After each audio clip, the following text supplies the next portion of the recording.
Damos gracias al Señor por poder compartir su palabra en esta hora. El título del mensaje es Cristo hecho semejante a nosotros. La lectura está en el libro de Hebreos, capítulo 2. Vamos a estar leyendo versículos 14 al 18. Lo hacemos en el nombre de nuestro Señor Jesucristo. Y la iglesia dice, amén. Así que, por cuanto los hijos participan de carne y sangre, también Jesús participó de lo mismo, para anular mediante la muerte el poder de aquel que tenía el poder de la muerte, es decir, el diablo, y librar a los que por el temor a la muerte estaban sujetos a esclavitud durante toda la vida. Porque ciertamente no ayuda a los ángeles, sino que ayuda a la descendencia de Abraham. Por tanto, tenía que ser hecho semejante a sus hermanos en todo, a fin de que llegara a ser un sumo sacerdote misericordioso y fiel en las cosas que a Dios atañen, para hacer propiciación por los pecados del pueblo. Pues por cuanto él mismo fue tentado en el sufrimiento, es poderoso para socorrer a los que son tentados. Oramos al Señor. Padre amado, gracias porque en esta hora podemos compartir tu palabra. Podemos abrir las Escrituras y podemos, Señor, ser ministrados por ellas. Por eso en esta hora yo te ruego, Señor amado, que seas tú, solo tú, tu Espíritu Santo, trayendo luz y verdad a nuestros corazones. Que el hombre mengüe para que tú crezcas en esta hora. Te lo rogamos por Jesús, nuestro Salvador. Amén.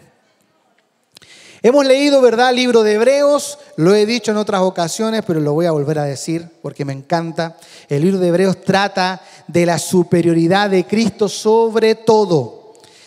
Él es mayor que los ángeles. Es mayor que Moisés, es mayor que los sumos sacerdotes del Antiguo Testamento. Ahora bien, para comenzar, enfoquémonos en la superioridad de Cristo sobre los ángeles.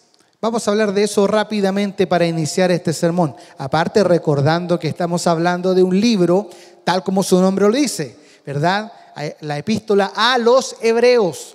Eran judíos que habían abrazado el evangelio, pero que por supuesto venían de todo su trasfondo del judaísmo, ¿verdad? Lo que significa la ley, los rituales, la figura de Moisés y tantas cosas que muchas veces, la circuncisión. Bueno, entonces aquí el escritor está diciendo, en el capítulo 1 comienza a dar unas palabras donde afirma la superioridad de Jesús. Sí, ese Jesús que había venido hace algunos años atrás. Hay solo un par de décadas de diferencia entre cuando Jesús vino y muere en la cruz y resucita y se escribe la carta a los hebreos. Así que eso estaba fresquito, por decirlo así. Ese Jesús que vino, que predicó el evangelio, que anunció el reino de Dios y que murió en la cruz, ¿verdad? Humanamente hablando, muerto por los romanos, ¿verdad? Pedido por los judíos que pidieron su muerte. Pero ese Jesús era superior a todo, superior a los ángeles. Y de hecho en el capítulo 1 de Hebreos lo afirma el escritor diciendo que el Señor es superior a los ángeles porque Él es Dios e incluso Él creó a los ángeles y los ángeles le adoran y le dan gloria al Señor. Ahora, llegando al capítulo 2, sigue hablando el escritor de que Él, Jesús, es superior a los ángeles, pero da otra razón. porque se hizo semejante a nosotros. Es decir, se humanó. Y eso lo hace el Salvador perfecto que fue capaz de tomar nuestro lugar. O sea, no fue un ángel que fue enviado por morir por nosotros. No fue ni siquiera el más alto de los ángeles en rango que podía hacer esto. No, Jesús es el único que podía y que pudo venir, humanarse, hacerse hombre, tomar nuestra condición para morir en nuestro lugar. ¿Por qué es tan importante que Cristo, siendo Dios, se haya hecho semejante a nosotros?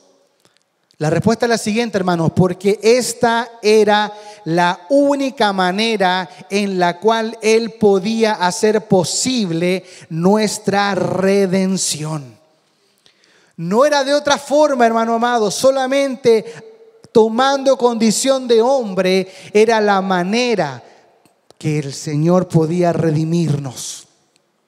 En el texto leído al principio, el autor de Hebreos hace una extraordinaria exhortación y explicación de este asunto, el cual vamos a ir estudiando, viendo progresivamente. Así que, hermanos, vamos a volver a ir leyendo los versículos que leímos al inicio. Lo primero que vamos a ver es que se nos dice que Jesús se hizo igual a los que seríamos hechos, escucha bien, seríamos hechos sus hermanos. El versículo 14 nos decía: así que por cuanto los hijos participan de sangre y carne, lo dejo hasta ahí. ¿Qué está diciendo? Los hijos participan. Otra forma de decir es: los hijos se componen de, los hijos son de sangre y carne. Esa es la condición de los hijos de Dios, de sangre y carne. No es otra la condición de los hijos de Dios.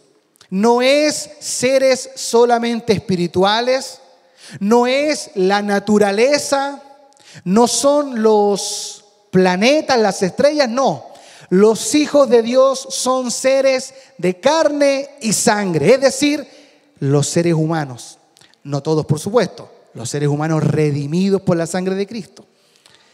Entonces, los hijos participan de sangre y carne, está refiriéndose a nosotros. Jesús es el Hijo natural, el Hijo de Dios, y nosotros somos hijos adoptados por el Padre. ¿Cómo sabemos eso? La palabra lo dice claramente. Uno de los versículos más claros en eso es Efesios, capítulo 1, versos 4 y 5. ¿Qué dice? Porque Dios nos escogió en Cristo desde antes de la fundación del mundo, para que fuéramos santos y sin mancha delante de Él. En amor nos predestinó. Escuche bien. ¿Para qué nos predestinó?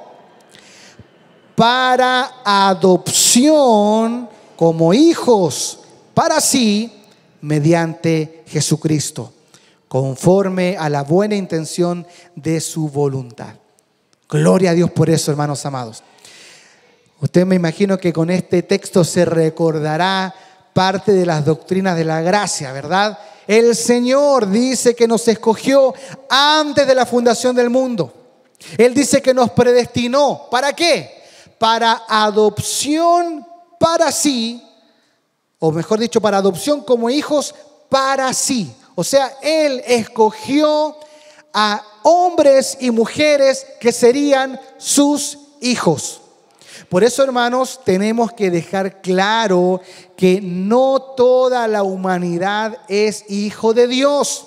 La humanidad es creación de Dios. Sí, toda la raza humana es creación de Dios. Paréntesis. La cúspide de la creación. En el ser humano Dios plasmó su imagen y semejanza. No lo hizo en nada más creado, lo hizo en el hombre y la mujer. ¡Wow! Eso es glorioso. Por eso que atentar contra el ser humano es atentar contra la imagen de Dios. No me quiero salir del sermón, pero aprovecho de hacer estas pinceladas. Por eso que nosotros defendemos la vida. Por eso que nosotros como hijos de Dios, como cristianos, estamos en contra del aborto, de la eutanasia, de cualquier cosa que sea en contra de la vida humana. Porque atentar contra la vida es atentar contra la imagen de Dios. Dios plasmó su imagen en el ser humano.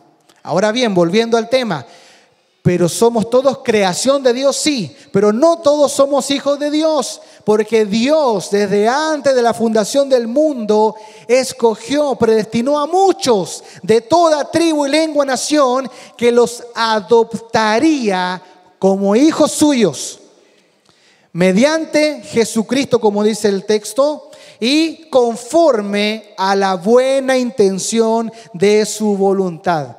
Una vez más, como decíamos en la doctrina de la gracia, no porque eligió a los más lindos, no porque eligió a los más inteligentes, tampoco porque eligió, voy a elegir a los que van a creer en mí, no, por la buena intención de su voluntad. Como dicen otros pasajes, el puro afecto de su voluntad. Entonces, volviendo más aún a lo que estamos hablando, Dios tiene hijos que ha adoptado para sí mediante Jesucristo. Y entonces, volviendo al versículo 14 de Hebreos 2, así que, por cuanto los hijos participan de sangre y carne, también Jesús participó de lo mismo. Esa frase es la que vamos a ver ahora, nos está diciendo el autor de Hebreos. También Jesús participó de lo mismo. En el original griego, cuando dice participó, se traduce como adquirir. Esto es así debido a que Jesús, como Dios, siempre ha existido. Él es eterno, pero como humano, Él no existió desde el principio, ¿verdad?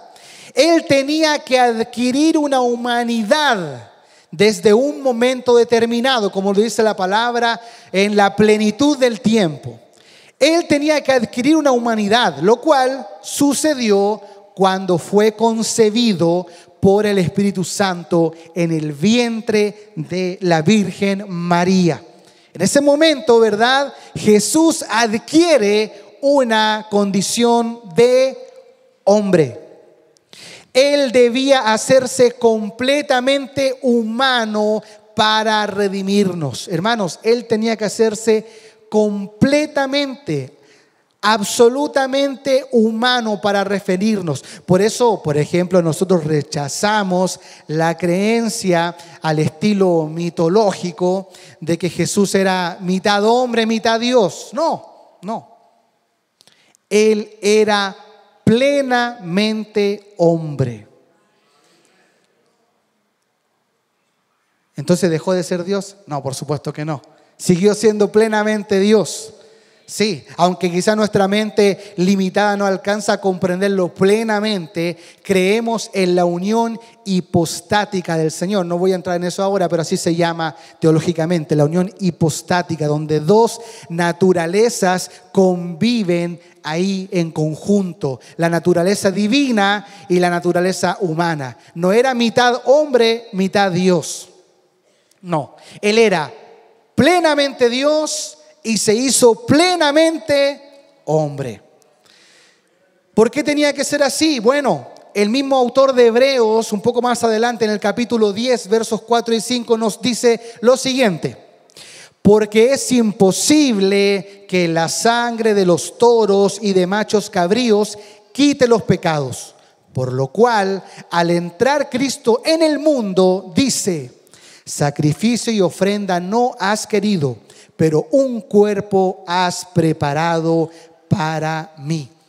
Acá el escritor de Hebreos, ¿verdad?, nos está diciendo con claridad de que todo el sistema de sacrificios del Antiguo Testamento era solo temporal, porque ellos cubrían los pecados en forma temporal, pero no podían quitar el pecado del hombre y la mujer.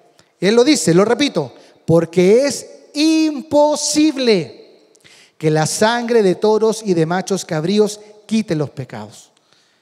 Y por eso Él dice, por lo cual al entrar Cristo en el mundo, ¿qué se refiere al entrar Cristo en el mundo? Cuando vino en condición humana.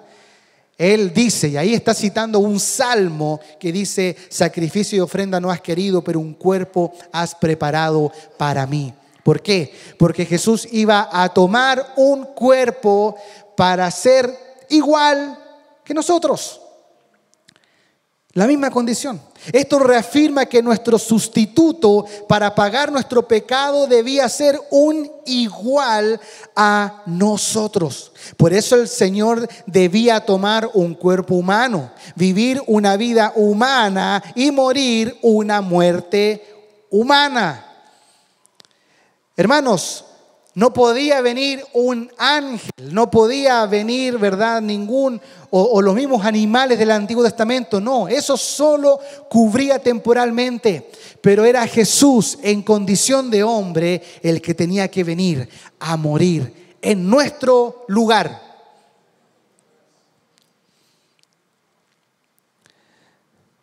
Pero hay algo hermoso, ¿verdad? ¿Cuáles son las razones para que el Señor Jesús asumiera una humanidad? Bueno, ahí en el mismo texto de Hebreos 2 lo decía. Recién estamos viendo, ¿verdad?, el versículo 14. Mira, vuelvo a repetirlo. Así que, por cuanto los hijos participan de carne y sangre, también Jesús participó de lo mismo. Ahí viene, ahí comienza a darnos las razones. ¿Qué es lo primero que dice? Para anular mediante la muerte el poder de aquel que tenía el poder de la muerte, es decir, el diablo. Una de las razones que Jesús viniera en carne y sangre era para anular. Literalmente, esto anular significa destruir. De hecho, Reina Valera lo dice, destruir.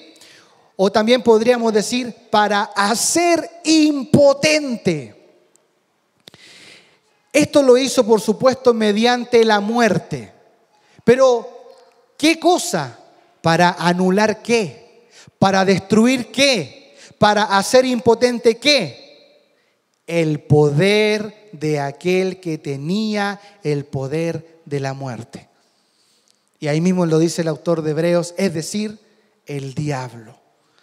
Hermanos, había una sentencia que pesaba sobre nosotros y que, por supuesto, Satanás, el diablo, que es el príncipe de este mundo, nos tenía atados con el pecado, nos tenía cegados. Y el mismo versículo 15, de hecho, nos da un contexto para entender esto, porque lo voy a leer, el versículo 15, librar a los que por el temor a la muerte estaban sujetos a esclavitud durante toda la vida. Mira qué importante, ¿verdad? Sujetos a esclavitud. Pero mira, dice anular, una de las razones por las cuales el Señor viene y se hace hombre. Pero ¿qué sigue después en el mismo versículo 14?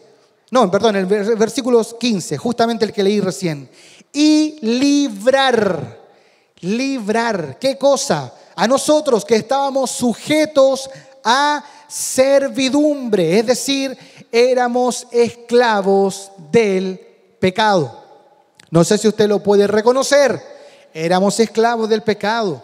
A veces cuesta asumirlo porque nosotros decimos, pero ¿sabes qué? Yo antes de ser cristiano, yo hacía lo que me daba la gana. ¿De verdad? ¿Eso crees? ¿De verdad hacías lo que te daba la gana? No, no era así, hermano.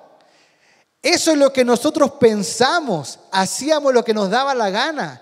Pero eso que nosotros interpretábamos como que era que hacíamos lo que nos daba la gana, eran las pasiones de la carne, eran todas aquellas cosas pecaminosas que nos tenían esclavos. Nosotros decíamos, yo saludo al que me da la gana. Eso era porque éramos esclavos del egoísmo. Yo al que quiero amo y al que no quiero no amo. Y nadie me manda. Eso era ser esclavo de la soberbia que nos dirigía. Voy a dar un par de ejemplos solamente. Hermanos, nosotros no éramos libres, éramos absolutamente esclavos del pecado. Pero el Señor vino para anular eso y para librarnos de eso. Mira qué hermoso, qué lindo. Ahora, librar a los que por el temor a la muerte estaban sujetos a esclavitud, ¿verdad? El motivo de venir a librarnos es por este temor a la muerte. En otras palabras, al costo que debíamos pagar por nuestra iniquidad. Dice la palabra que la paga del pecado es muerte, sí. Pero el Señor vino a destruir al que tenía el imperio de la muerte, al que nos tenía esclavos del pecado. Él lo vino a destruir. Él vino a decir, mira, tú no tienes más arte ni parte sobre esta criatura, porque Él está escogido desde antes de la fundación del mundo para ser mi hijo. Gloria a Dios por eso. Qué hermoso es eso, hermano.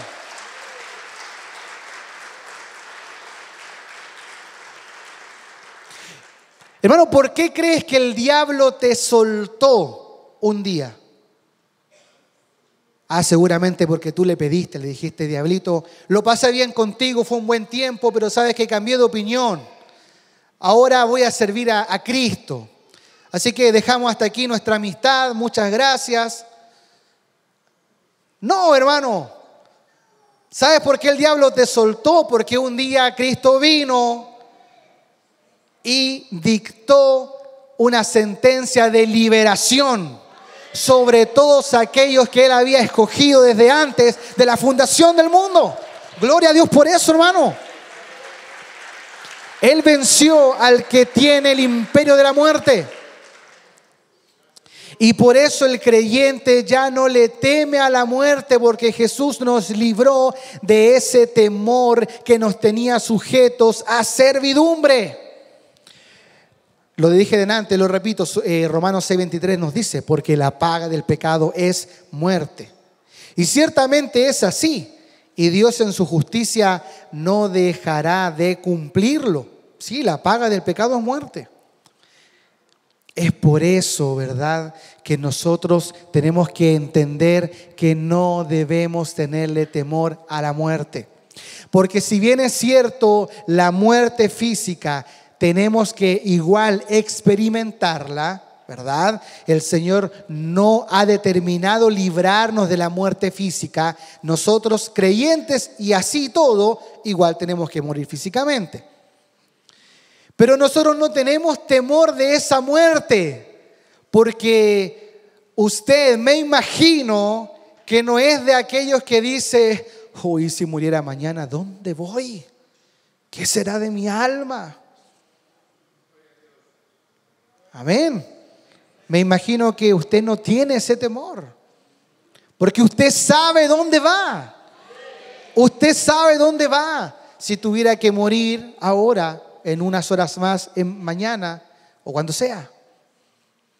Aunque vamos a tener que experimentar la muerte física, sí, pero el creyente no morirá eternamente, porque la palabra dice que los que mueren en Cristo van a un día a resucitar, a levantarse de su tumba.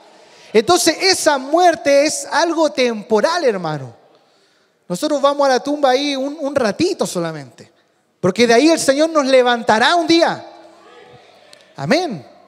Tenga esa certeza, pensando en que nos toque morir antes que el Señor venga, como ya le ha pasado a millones de creyentes en todos estos siglos del Evangelio. Nosotros pensamos que podemos ser la generación que no vea la muerte. Amén, puede ser, pero puede que sí nos toque, no lo sabemos. Eso está en las manos del Señor. Lo importante es que sabemos que no le tenemos temor a la muerte. Así que si viene quizás el diablo a querer atemorizarnos Debemos recordar lo que declaró el apóstol Pablo. Ahí delante de la condenación se leía este texto y justamente lo tengo yo también acá en el sermón. Gálatas 2:20. Con Cristo he sido crucificado y ya no soy yo el que vive, sino que Cristo vive en mí. Y la vida que ahora vivo en la carne, ¿verdad? En la carne se refiere a la condición humana, no en la carne de andar como carnal. No se refiere en ese sentido. Se refiere a la vida que ahora vivo en la carne, o sea, en este cuerpo humano de carne y hueso. La vivo por la fe en el Hijo de Dios, el cual me amó y se entregó a sí mismo. Amén. Hermanos, entonces Jesús se humanó, ¿para qué? Para anular la sentencia que pesaba sobre nosotros. Esa sentencia de muerte que estaba justamente aplicada, o dictaminada, mejor dicho, no aplicada, dictaminada sobre nosotros. Esa sentencia de muerte, el Jesús vino y la anuló. Alégrese, pues, hermano. Él vino con su sacrificio en la cruz y dijo: esto ya no corre. No lo voy a romper porque lo estoy usando. Lo rompe. Anulado. Hizo impotente. Destruyó esa sentencia de muerte. Y además nos libró del temor de la muerte. Hermanos, son dos cosas muy importantes, porque tú puedes ser librado de la sentencia, pero puedes seguir a veces con temor. Es como, no sé, tomemos un ejemplo terrenal. Alguien que tiene una orden de arresto y anda con miedo, que en cualquier momento, en cualquier lugar lo toman y lo llevan a la cárcel. Y de repente llega una noticia y dice: ha sido librado de esa sentencia o de eso que se dictaminó. Ya no corre más. Puedes caminar libre por la calle. Bien, pero puede ser que alguien continúe con miedo. ¿Y si igual me aparece alguien y me toma detenido? ¿Y si quizás no es así? Entonces mira qué importante, porque ambas cosas van de la mano. La sentencia de muerte fue anulada y el temor a la muerte fue quitado de nosotros.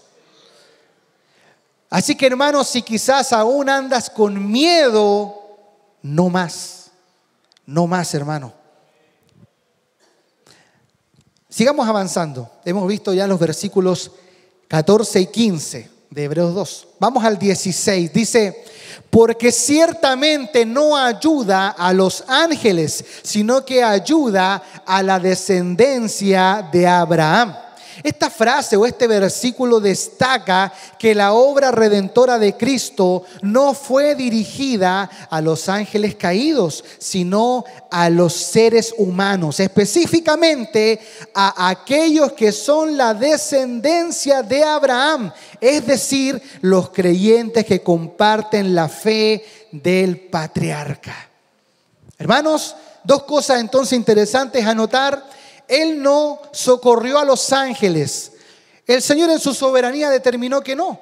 Nosotros sabemos por la palabra, ¿verdad?, que se nos relata que 1/3 de los ángeles, ¿verdad?, de todos los seres angelicales, 1/3 junto a Satanás se rebeló y fueron expulsados del cielo, ¿verdad? Amén. Bueno, esos ángeles, para que usted sepa si no lo sabía, ellos no tienen oportunidad de arrepentimiento, no, tampoco lo quieren hacer, pero no tienen oportunidad porque Dios no determinó redención para los ángeles caídos. Ellos ya están en condenación y así terminarán junto a Satanás en el lago de fuego. Dios determinó redimir ¿a quién? No a los ángeles caídos. Dios dijo: voy a salvar al hombre y a la mujer. Amén. Gracias, Señor.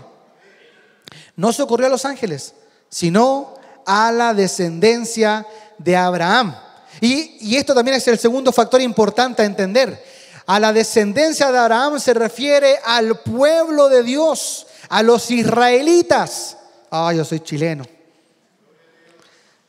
El verdadero judío, como lo dice el apóstol Pablo en Romanos 2, el verdadero judío es el que es circuncidado en el corazón, no en la carne.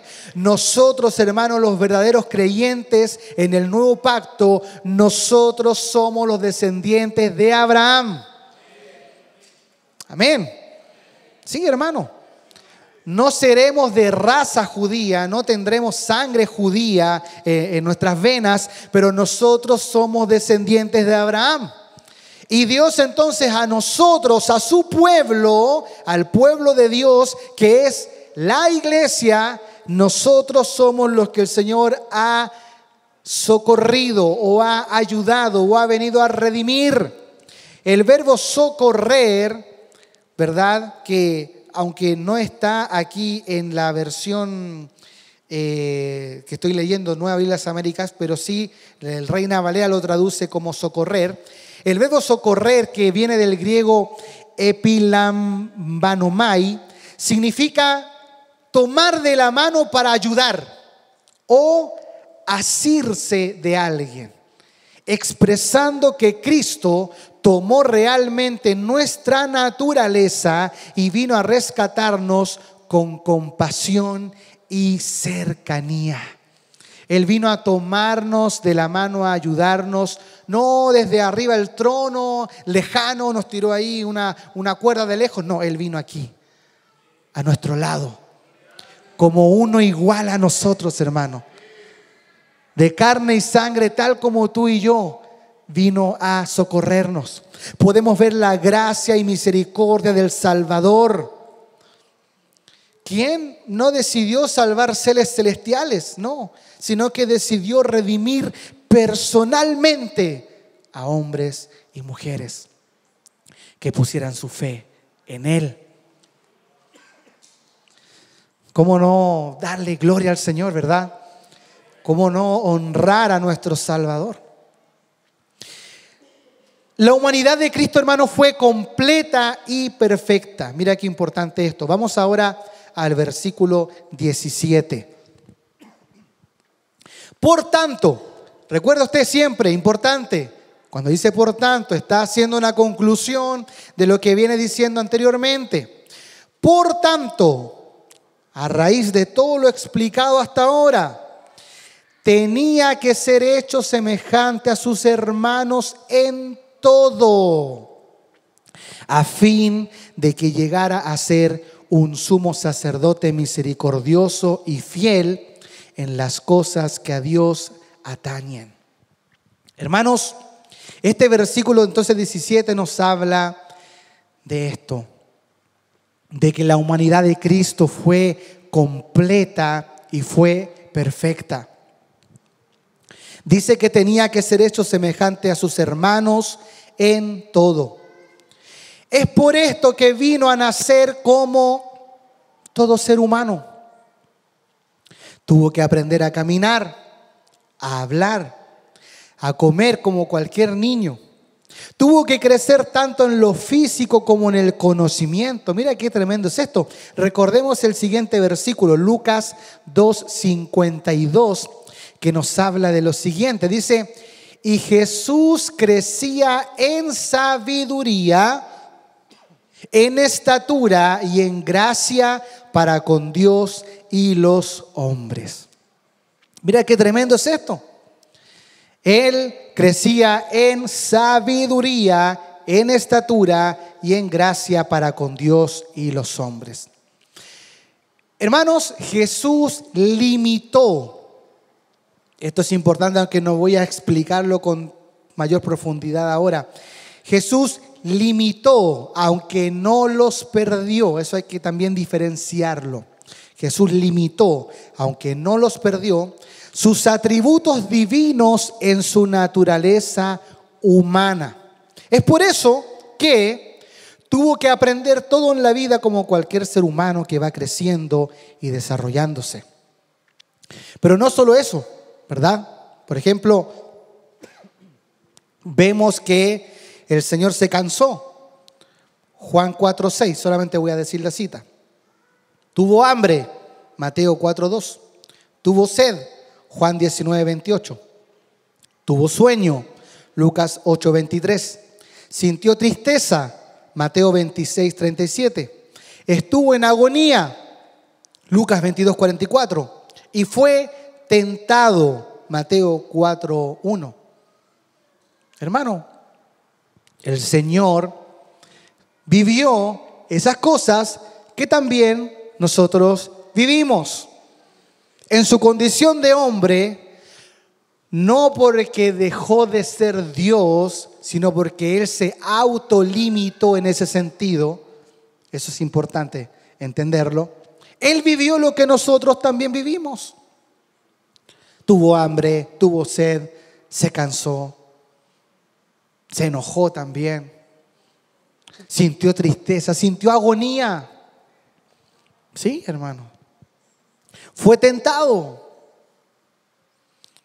Ahora bien, una de las cosas más sorprendentes de Hechos 2:17 son los motivos por los que el Señor debía ser semejante a nosotros. Mira qué tremendo es esto. ¿Por qué tenía que ser exactamente igual? ¿No bastaba acaso con que fuera de carne y hueso o de carne y sangre, para ser más literal?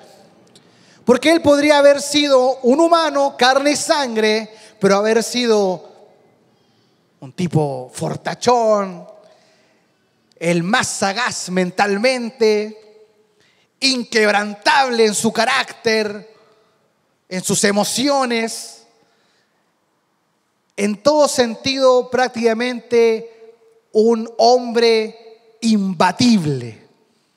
¿Podría haber sido así? Pero resulta que vemos que Jesús fue igual que nosotros. Se cansó, sintió tristeza, sintió agonía en un cierto momento, cuando Él dice: mi alma está angustiada hasta la muerte. O sea, es ese sentir que muchas veces hemos pasado de que tú ves que el mundo se te cae encima. Lo vivió el Señor. ¿Por qué tenía que ser tan igual, por decirlo de cierta manera? No bastaba con la condición física. Mira, tóquenme, ya tengo carne, tengo sangre, listo. No, ¿por qué tenía que ser tan igual? En el versículo 17, si lo seguimos leyendo, nos da las razones por las cuales el Señor tenía que ser igual a nosotros y vivir su vida tal cual como cualquier ser humano. ¿Cuál es la única gran diferencia? Sin pecado, claro, nunca pecó, pero vivirla igual que cualquiera de nosotros. ¿Cuál es la razón? Dice el versículo 17. Por tanto, tenía que ser hecho semejante a sus hermanos en todo, a fin de que llegara a ser un sumo sacerdote misericordioso y fiel en las cosas que a Dios atañen. Wow, mira qué lindo es eso, hermano. Su naturaleza humana le hizo vivir al igual que nosotros todas las situaciones y circunstancias de la vida. Escuche bien esto: por lo que su compasión, misericordia y comprensión de lo que nosotros vivimos es más que plena. Hermanos, si alguno de nosotros se atreviera a decirle al Señor: Señor, aquí estoy angustiado, ayúdame, entiéndeme. No, que me vas a entender, Señor, tú eres Dios, estás arriba en el cielo. Tú eres todopoderoso. ¿Qué vas a saber tú lo que es ser un humano limitado, falible, que piensa que ya nada tiene sentido y que no quiere vivir? Si alguien se atreve a decirle eso al Señor, sepa que el Señor le va a decir: yo viví lo que tú viviste. Yo estuve en carne y sangre y padecí tal como tú. Yo también estuve afligido. Yo también estuve en agonía.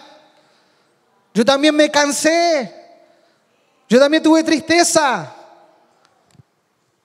Hermano, El Señor puede comprendernos plena y absolutamente porque Él voluntariamente lo padeció.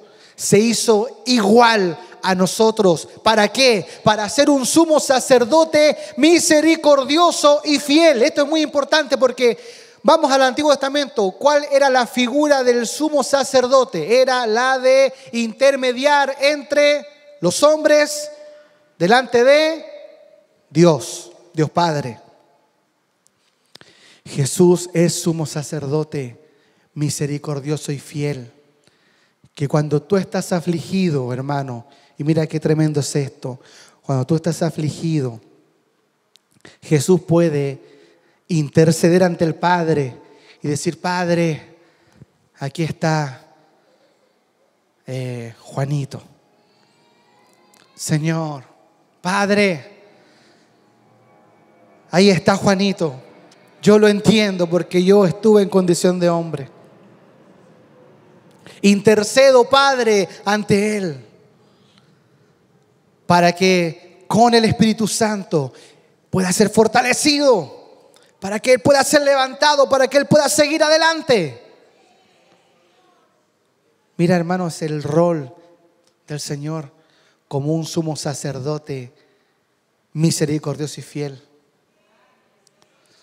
Si tú crees, ¿verdad? No estoy acusando lo que usted lo haga, estoy diciéndolo como un supuesto. Si tú crees que Jesús está con el Padre diciendo: mira, Padre, ahí está otra vez Pedrito, otra vez se bajoneó, tan debilucho que salió.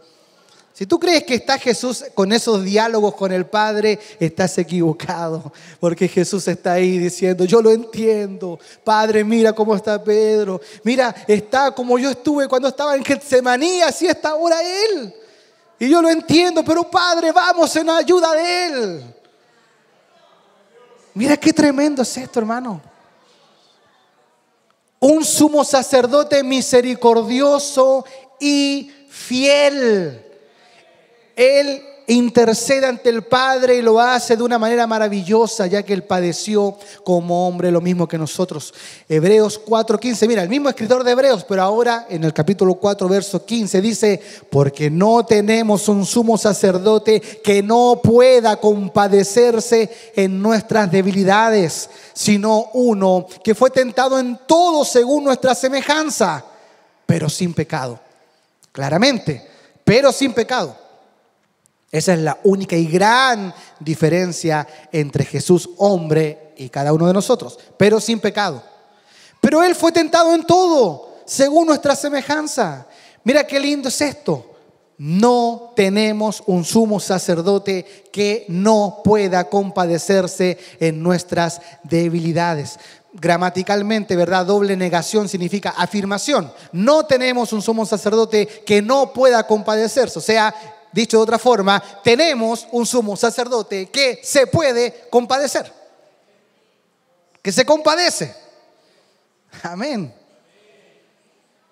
La compasión y comprensión de Cristo son tan plenas y absolutas debido a que Él mismo vivió su humanidad al igual que cada uno de nosotros. Y mira, otra vez el autor de Hebreos, ahora en el siguiente capítulo 5, versos 7 al 10, mira lo que dice: Cristo, en los días de su carne, habiendo ofrecido oraciones y súplicas con gran clamor y lágrimas al que lo podía librar de la muerte. Hago una pausa.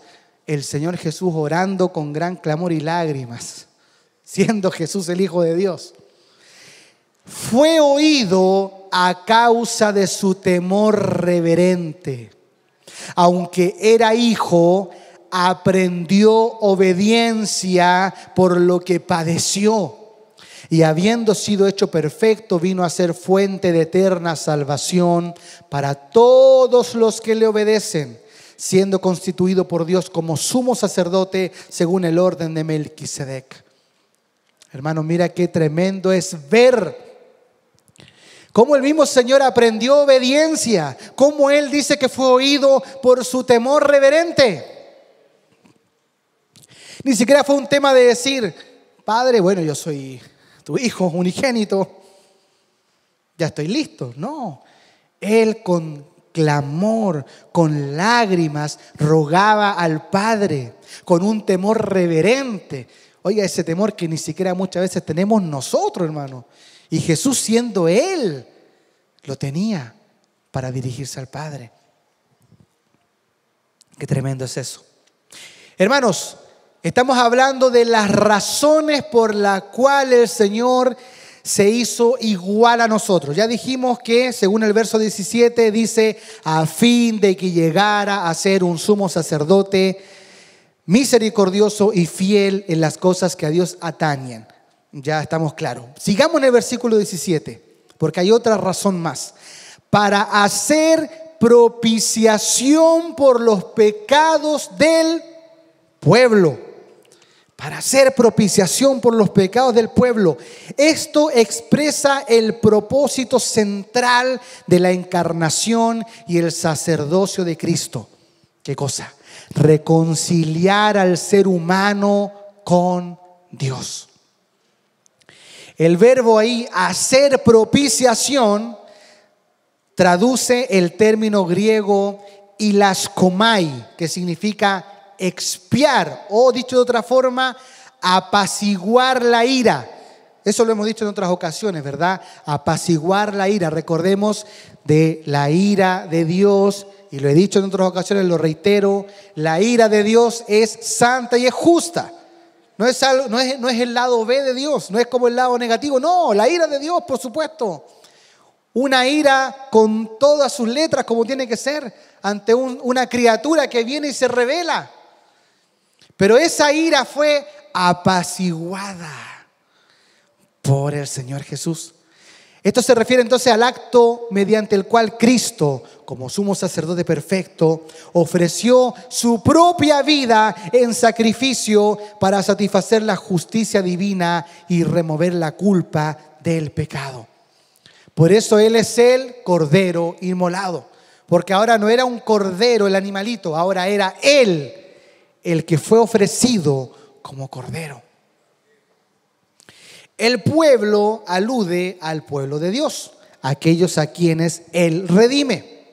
En síntesis, esta frase enseña que Jesús no solo compartió nuestra humanidad, sino que murió en nuestro lugar, cumpliendo la función sacerdotal de interceder eficazmente y asegurar la paz entre Dios y los hombres. Hermanos, la ira de Dios fue apaciguada, por lo cual ahora Dios no te ve como su enemigo, sino que te ve como su amigo y te adoptó como su hijo. Eso es glorioso, eso es maravilloso. Y eso es no por obra humana ni por ningún mérito que nosotros hayamos hecho o que podamos hacer en nuestra vida cristiana. No, es por el sacrificio de Cristo. Gloria a Dios por eso. Entonces ahí están las razones por las cuales Él tenía que hacerse igual a nosotros, para llegar a ser un sumo sacerdote misericordioso y fiel, y para hacer propiciación por nuestros pecados. Finalizamos con el versículo 18 de Hebreos 2. Lo leemos, dice: pues por cuanto Él mismo fue tentado en el sufrimiento, es poderoso para socorrer a los que son tentados. Hermanos, Él nos socorre en nuestras tentaciones. Este versículo 18 nos da una gloriosa esperanza para luchar y vencer las tentaciones que vivimos en esta tierra. Lo hablamos delante, de hecho está muy conectado, por supuesto, con lo que decíamos en el versículo anterior. ¿Quién mejor que Él para comprendernos y ayudarnos? Muchas veces al minimizar o menospreciar las tentaciones del Señor, nos perdemos la tremenda oportunidad de recibir toda la ayuda que tenemos a disposición. Y a veces hasta nos puede llevar a justificar nuestros pecados. Sí, y esto es muy serio, ¿eh? Porque a veces podemos nosotros decir, bueno, pero la carne es débil. Yo creo que el Señor debe entender que no puedo simplemente. Pero el Señor nos dice, yo también adquirí la condición humana y también fui tentado. Pero yo vencí la tentación. Ah, pero es que tú eras Dios. Sí, era Dios. Nunca dejó de ser Dios. Pero Él autolimitó sus atributos divinos para enfrentar como hombre la tentación. Hermano, esto es crucial, es muy importante, porque a veces podemos cometer el error de minimizar. Y cuando vemos ahí Jesús en el desierto, después de los 40 días de ayuno, y viene Satanás y le tienta, pero es que Jesús era Dios. Sí, era Dios, hermano, pero insisto, Él estaba en plena condición humana y enfrentó la tentación como un ser humano. Y eso es tremendo de entenderlo. Por eso Él nos puede entender. Pero no solo entender, hermano, nos puede socorrer en nuestras tentaciones. Leíamos delante este versículo, ¿verdad? De Hebreos 4:15, lo voy a repetir. No tenemos un sumo sacerdote que no pueda compadecerse de nuestras flaquezas, ¿verdad? O debilidades, sino uno que ha sido tentado en todo como nosotros, pero sin pecado. ¿Y qué dice el versículo siguiente, el 16? Por tanto, acerquémonos con confianza al trono de la gracia, para que recibamos misericordia y hallemos gracia para la ayuda oportuna. O como dice también Reina Valera, el oportuno socorro. Acércate, hermano, confiadamente al trono de la gracia. Hermano, si nosotros caemos y tropezamos muchas veces y fallamos, hermano, tenemos que reconocer, es plenamente nuestra culpa de no acudir al trono de la gracia. El trono de la gracia está ahí a nuestra disposición. El autor de Hebreos lo dice, acerquémonos confiadamente. No tienes que pedir hora con 6 meses de anticipación. No tienes que mandar un correo, un WhatsApp. No, puedes venir cara a cara ante el sumo sacerdote que es Jesús. Y decir, Señor, ayúdame, mira, estoy en esta tentación. Estoy siendo tentado a volver atrás. Estoy siendo tentado en esto otro, no sé. Ayúdame, Señor, aquí estoy, te necesito. Y saber de que Él está ahí a través de su Espíritu Santo para socorrernos en el momento. Sí, hermanos. Este versículo 18 de Hebreos 2 nos da esta gloriosa esperanza. Pues por cuanto Él mismo fue tentado en el sufrimiento, es poderoso para socorrer a los que son tentados. Él es poderoso para socorrerte, hermano, en tus tentaciones. Y esto es importante también aclararlo, porque a veces cuando hablamos de tentaciones, como que solamente nos imaginamos o nos limitamos, como decir, no sé, el hombre mirando a otra mujer, o la persona en el trabajo quizás adueñándose de algo que no le corresponde, ya sea un dinero, no sé, algo material. Pensamos como solo en esas cosas. Hermano, cualquier cosa que nos lleve en contra de la ley de Dios, que estemos siendo así como empujados, es tentación. Cualquier cosa. Así que cualquier área en la cual muchas veces sintamos cierta debilidad. Mira, te voy a dar un ejemplo de algo que quizás muchos pueden pensar, porque vuelvo al punto, podemos pensar que la tentación es como solamente esos pecados más deliberados, esos pecados más escandalosos. Pero hermano, el simple hecho de, por ejemplo, no darle la importancia a congregarse cada domingo, ya eso es algo pecaminoso delante del Señor. ¿Tú crees que no? ¿Se recuerdan en la predicación sobre la importancia de congregarnos? Y cuando nuestra carne es llevada a decir, pero si no es tan importante, si lo que importa es mi relación con Dios. ¿Qué tiene que vaya una vez al mes si lo que importa es mi trato con Dios interno? Eso es una tentación. Estás siendo tentado a minimizar, a despreciar el llamado de Dios cada domingo. Y eso es una tentación de tu carne. Así que no pensemos en que la tentación es solamente esos pecados visibles y más escandalosos. Pero ¿cuál es la buena noticia? Que Él es poderoso para socorrernos en todas nuestras tentaciones. Él es poderoso para ayudarnos en eso. Conclusión: nuestro Señor dejó su gloria, descendió y tomó esta condición humana para vencer al enemigo, para librarnos del temor a la muerte y reconciliarnos con Dios. Él, siendo eterno, se hizo carne. Siendo santo, cargó con nuestro pecado. Siendo poderoso, se hizo siervo. Mira los contrastes, qué tremendo. Por eso hoy podemos acercarnos con confianza, sabiendo que tenemos un sumo sacerdote que nos comprende, que sufrió nuestras debilidades y que intercede por nosotros con compasión perfecta. No estamos solos en nuestras luchas, ni olvidados en nuestras caídas. Cristo está con nosotros como hermano, como sacerdote y como redentor. Hermanos, que esta verdad nos impulse a vivir con gratitud, a perseverar en la fe y a adorar al Señor que se hizo hombre para salvarnos eternamente. Amén. Dios te bendiga, iglesia, en esta hora.